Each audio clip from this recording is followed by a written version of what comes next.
Ny nanarahantsika azy teo dia ny fankalazana ny fahafolo amby zato taona ny siny tanora kristianina avy eo anivon'ny FJKM ambody ady vaovao ambo manarina no sarina rahantsika teo fa araka ny fanambara tao alohan'izay koa nefa dia nisokafana tamin'ny fomba ofisialy ny herinandro lasa teo ny fahempolo taona ny sekoly FJKM Marasalama nisy moa ny fanompam-pivavahana nentina nokafana izany ndrindrakira indray kosa irana amin'ireo ray aman-dren'ny mpianatra no toy ny hetsika.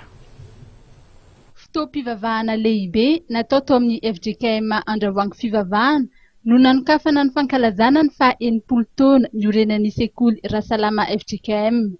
Ny sekoly Rasalama moa dia ny toeram-pampianarana ireo ankizy madinika na ny primaire. Ny fobe FJKM sy ny synodam-paritany Avaradrano no nanatanteraka ny fanompo-pivavahana manontolo. Taorin'ny fanompo-pivavahana dia niroso tamin'ny fitokanana ny tranom-boky izay noalebiazina sy nohatsaraina nampitomboina ihany koa ny isan'ny boky. Ireo mety milala ny sekoly moa no isan'ny fandrimbona na ahavitana izao fanatsarana ny trano famakiam-boky izao. Ny teny faneva-noraisina moa dia ny teny manao hoe ny voninahitra ity trano ity any amparany dia ho lehibe noho ny tany aloha. Izany dia nalaina tao amin'ny bokin'ny Agay toko 2 ka ny 5. Ny solotenan'ny birao foibe FJKM ny mpitandrina Zarazaka no nitory ny tenin'Andriamanitra ary ny mpitandrina Rabetokotany Miarolaza président synodal no nitarika ny fanompo-pivavahana.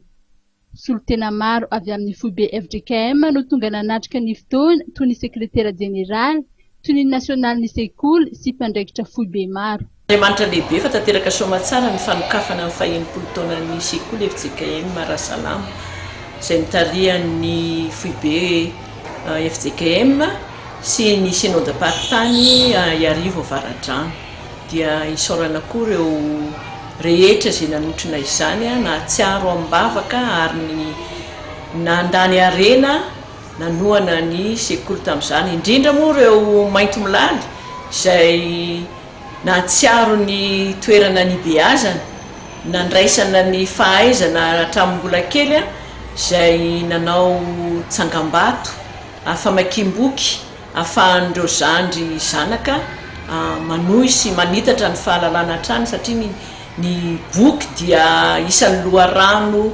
pahalalana lehibe indrindra dia isaorana lehibe izany ireo mainto milaly ireo.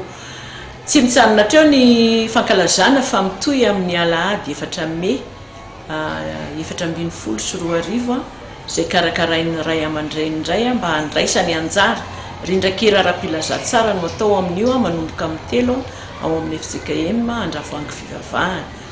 Ary ny tsangam-baton'ny faha-enimpolo taona moa zany dia ny fanatsarana sy fanamboarana ny sekoly amin'ny endriny manontolo na fitaovana io na ny fotodrafitrasy io na ny fitaovana enti-mampianatra sy anampianan'ireo mpianatra.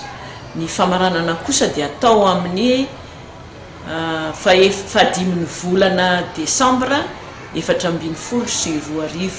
Mbola ito ny fankalazana ka ireo ray aman-dren'ny mpianatra no ikarakara rindrakira ara-pilazantsara izay ataony alahady 4 Mey ao amin'ny FJKM Andravoahangy fivavahana ihany.